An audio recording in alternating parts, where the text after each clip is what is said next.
Setelah kehancuran pasukan Raja Abraha, kota Mekah semakin ternama. Dari kota inilah sejarah manusia paling mulia dimulai. Ka'bah sebagai jantung kota Mekah semakin ramai dikunjungi para peziarah. Demikian pula para pedagang. Mereka datang dari berbagai penjuru jazirah.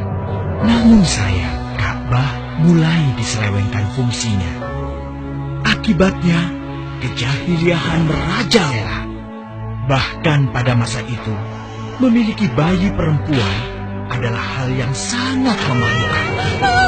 Aib bagi keluarga. Sehingga sebagian dari mereka tega membunuh bayi perempuan mereka sendiri. Di tengah kondisi masyarakat jahiliyah itulah Nabi Muhammad dilahirkan.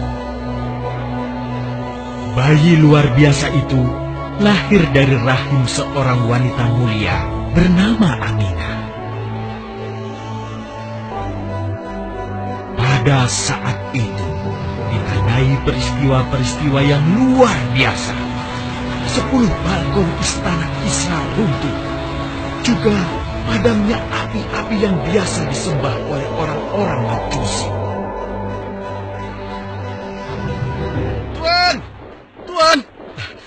Tuan Abdul Muthalib, ada kabar gembira. Kabar gembira? Kabar gembira? Apa? Kabar gembira apa? Tuan, cucu Anda telah lahir. Benarkah? Laki-laki atau perempuan? Laki-laki, Tuan. Subhanallah, Alhamdulillah, Allahu Akbar. Kalau begitu aku ingin segera melihatnya. Mari, Tuan. Setelah mendengar itu, Abdul Muthalib bergegas menuju ke rumah Aminah.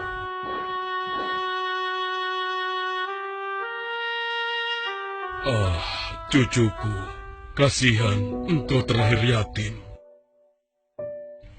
Dengan penuh kasih sayang, Abdul Muthalib membawa cucunya ke Ka'bah.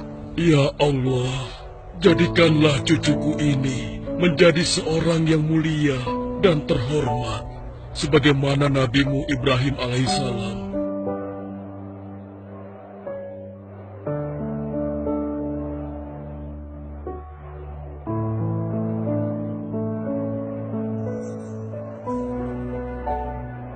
Siapa namanya, Ayah? Muhammad. Muhammad? Iya, aku akan menamainya Muhammad. Artinya yang terpuji. Kehadiran Muhammad kecil sungguh memberi kebahagiaan. Tidak hanya bagi keluarga Bani Hashim, bahkan seluruh kabilah suku Quraisy menyambutnya dengan sukacita. Kemudian Abdul Muthalib mencarikan ibu susu bagi Muhammad kecil. Kita sudah berhari-hari mencari anak susuan, yang dari situ kita akan mendapatkan imbalan yang cukup. Namun hingga saat ini, belum juga kita dapatkan. Ya, istriku, aku mengerti. Apa kita terima saja bayi yatim itu? Muhammad maksudmu? Iya, cucu dari Abdul Muthalib. Kasihan dia. Hampir semua teman-teman dari rombongan kita tidak ada yang mau menyusuinya. Karena tidak ada harapan untuk mendapatkan imbalannya dari ayah bayi itu. Betul juga engkau, istriku. Kasihan anak itu. Aku mendukungmu jika engkau susui dia. Mudah-mudahan Allah memberikan keberkahan bagi kita. Halimah segera mendatangi Abdul Muthalib. Dia bersedia untuk menjadi ibu susu dan pengasuh bagi Muhammad kecil. Betapa gembira Abdul Muthalib mendengarnya. Halimah dari Bani Sa'ad itu akhirnya dipercaya Abdul Muthalib untuk mengasuh cucunya 2 tahun lamanya. Ayo istriku, kita berangkat sekarang. Sebentar lagi suamiku. Insya Allah kita berangkat sampai anak ini kenyang.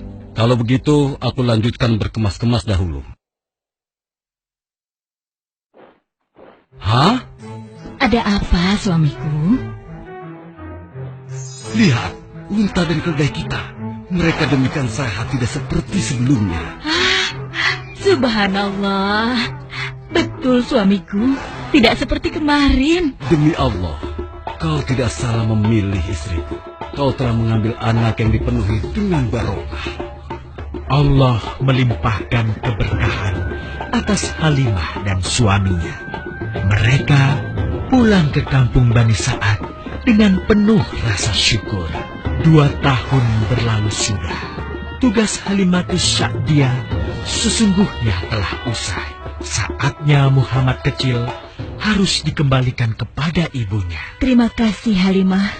Engkau telah merawat anakku dengan baik selama 2 tahun. Tidak ada yang bisa kuberikan, kecuali aku berdoa. Semoga Allah memberkahi engkau dan keluargamu. Amin. Saya juga bersyukur diberikan kepercayaan dan kesempatan merawat anakmu, wahai Ibu Aminah. Namun, begini Bu, mohon maaf. Kalau boleh, izinkan aku merawat Muhammad lebih lama lagi. Aku masih sangat sayang padanya. Baiklah, kalau begitu aku setuju dengan usulmu. Bawa dan rawatlah Muhammad sebagaimana dia anakmu sendiri. Terima kasih, Ibu. Terima kasih. Begitulah, Muhammad kecil kembali ke tengah-tengah Bani Sa'ad. Ia tumbuh menjadi anak yang memiliki banyak teman karena kemuliaan akhlaknya. Tatkala berusia sekitar 4 tahun, terjadilah suatu peristiwa. Muhammad, Bu! Muhammad! Muhammad? Kenapa Muhammad? Muhammad dibawa orang. Hah? Dibawa orang? Diculik? Coba ceritakan. Ketika kami tengah bermain, tiba-tiba ada orang dewasa datang. Dia langsung membawa pergi Muhammad dan membunuhnya. Hah? Membunuhnya? Ya Allah, di mana? Di mana? Antarkan ibu ke sana. Dengan perasaan cemas, Halimah bergegas menuju tempat itu. Dan dilihatnya, Muhammad kecil tengah terduduk. Muhammad, apa yang terjadi denganmu? Dengan sangat tenang dan jelas, Muhammad kecil menceritakan apa yang telah terjadi. Bahwa seseorang telah membelah dadanya, mengambil hatinya, kemudian mencucinya dan mengembalikannya lagi ke tempatnya semula. Maka sesungguhnya yang datang itu adalah malaikat Jibril. Dia ditugaskan Allah untuk mencuci hati Rasulullah sehingga bersih dari segala kecenderungan setan. Subhanallah, sungguh anak ini bukanlah anak sembarangan. Sebaiknya aku kembalikan saja kepada ibunya. Peristiwa itu membuat Halimah sangat khawatir. Maka bergegaslah Halimah mengembalikan Muhammad kecil kepada ibunya. Menginjak usia yang ke-6 tahun, Muhammad kecil diajak ibunya untuk berziarah ke makam ayahnya, Abdullah di Yathrib. Dalam perjalanan pulang kembali ke kota Mekah, Aminah pun jatuh sakit. Dari hari ke hari, tubuhnya semakin melemah. Hingga di sebuah kota bernama Abwa, letaknya antara Mekah dan Yathrib, Aminah meninggal di sana. Dan Muhammad kecil pun menjadi seorang anak yatim piatu. Sejak itulah, Muhammad kecil dirawat dengan penuh cinta dan kasih sayang oleh kakeknya, Abdul Muthalib. Muhammad, sudah berhentilah memerah susunya.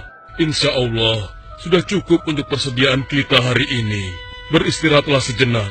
Makanlah agar kau tetap sehat.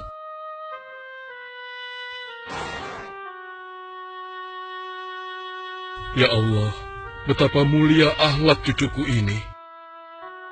Namun, kasih sayang Abdul Muthalib tidak berlangsung lama. Saat usia Muhammad 8 tahun, Abdul Muthalib kakeknya yang sangat menyayanginya itu meninggal dunia. Kemudian, pengasuhan atas Muhammad pun beralih ke pamannya, Abu Thalib. Muhammad kecil tahu betul betapa sayangnya pamannya kepadanya. Di mana Muhammad? Ia tengah mengembalakan kambing milik salah seorang penduduk Mekah, suamiku. Sejak kapan dia keluar rumah? Sekitar waktu subuh tadi. Subhanallah, betapa baiknya akhlak keponakanku ini. Ya Allah, maafkan ketidakmampuanku mencukupi kebutuhan keponakanku. Sayangi dan berkahilah dia. Jadikanlah dia orang yang mulia di antara manusia. Hingga saat usia Muhammad menginjak 12 tahun, pamannya Abu Thalib mengajaknya berdagang ke Syam. Sampailah mereka di satu daerah bernama Busra. Saat mereka beristirahat, datanglah seorang pendeta menghampiri. Wahai saudaraku, selamat datang di Busra. Tampaknya kalian bukan orang sini. Dari manakah kalian berasal? Terima kasih saudaraku. Kami datang dari Mekah. Lalu, siapakah gerangan anak ini? Ini adalah keponakanku. Muhammad namanya. Apakah engkau bertanggung jawab atasnya, Tuan? Ya, Kemana ayahnya? ayahnya sudah meninggal sejak ia masih dalam kandungan. Oh, apakah kini dia yatim piatu? Benar, Aku sungguh beruntung bertemu dengannya. beruntung. Beruntung apa? Sungguh, keponakanmu ini adalah orang yang sangat istimewa. Oh ya? Ya, dia adalah seorang nabi, Hmm? seorang utusan Allah. Bagaimana kau tahu hal itu? Aku tahu karena aku seorang pendeta, dan berita kedatangan dia sebagai seorang utusan Allah sudah disampaikan di dalam Injil. Bahkan aku pun bisa mengetahuinya dari cincin kenabian yang berada di bagian bawah tulang rawan bahunya, yang menyerupai buah apel sebagai tanda kenabiannya. Begitulah pendeta bernama Bahira menyampaikan kepada Abu Thalib perihal kenabian Muhammad. Ia berpesan agar menjaga baik-baik keponakannya itu, karena Muhammad kelak di suatu saat nanti akan menghadapi banyak gangguan dan rintangan. Istriku, Muhammad sudah berusia 25 tahun. Aku pikir sudah saatnya dia untuk menikah. Betul, suamiku. Namun, dengan siapakah dia akan kita jodohkan? Kemarin Khadijah mengirimkan utusannya dan menyatakan keinginan Khadijah untuk menjadikan Muhammad sebagai suaminya. Hah? Khadijah? Khadijah yang mulia itu? Betul, istriku. Khadijah yang selama ini mempercayakan barang perniagaannya kepada Muhammad. Kenapa dia memilih Muhammad? Ya, Khadijah mengagumi kejujuran dan kebaikan akhlak Muhammad. Menurutmu sendiri bagaimana? Aku pikir Khadijah adalah wanita terbaik bagi Muhammad. Kita akan melamarnya. Tepat di usia 25 tahun, Nabi Muhammad menikahi Khadijah yang berusia 40 tahun. Dari pernikahan itu, mereka dikaruniai Allah 6 orang anak. 2 laki-laki adalah Al-Qasim dan Abdullah.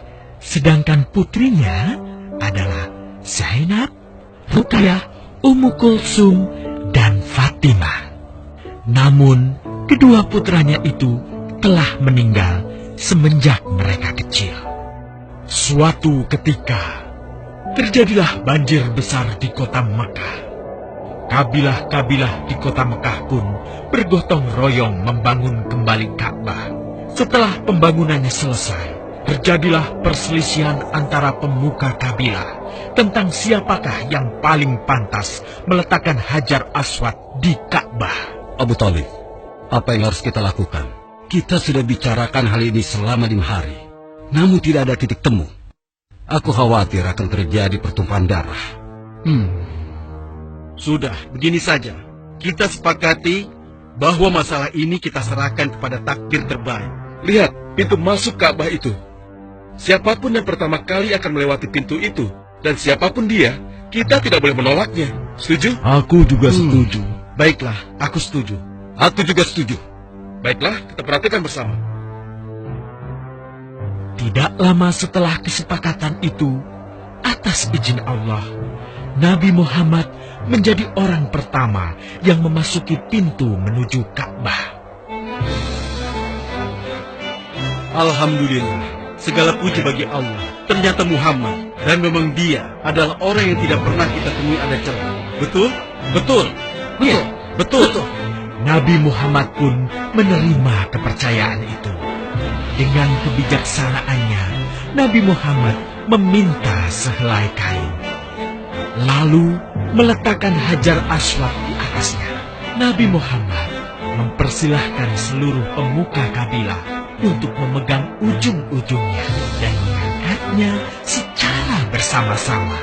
Setelah sampai pada sudut Ka'bah, giliran Nabi Muhammad meletakkan Hajar Aswad di tempatnya semula. Terhindarlah perpecahan di kota Mekah.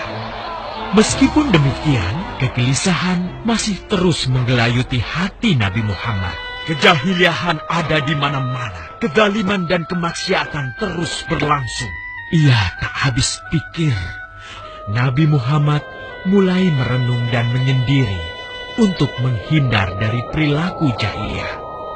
Nabi Muhammad memilih tempat di sebuah goa di atas bukit sekitar Mekah. Goa Hiro. Dari mulut goa itulah Nabi Muhammad bisa memandangi kota Mekah yang dicintainya dengan pandangan yang lebih luas.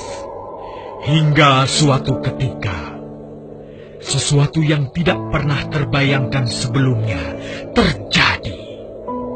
Tiba-tiba, goa itu menjadi terang benderang. Kemanapun arah mata melihat, di sanalah cahaya itu ada.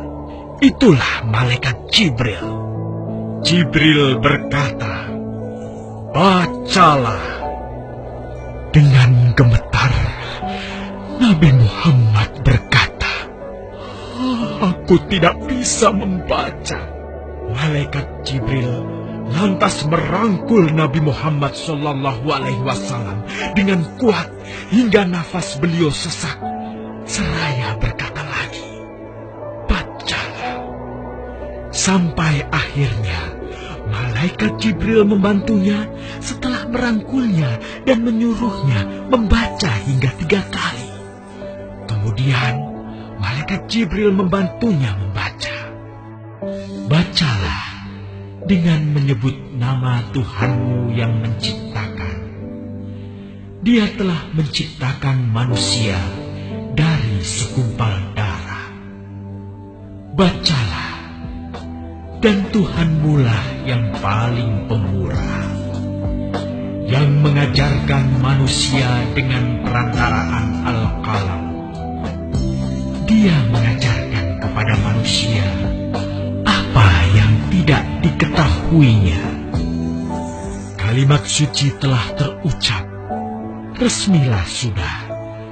Dari dalam Goa Hiro, Allah mengangkat Nabi Muhammad SAW sebagai penuntun dari kegelapan menuju cahaya, dari keburukan menjadi kebaikan, dan dari kesengsaraan menuju ke keselamatan.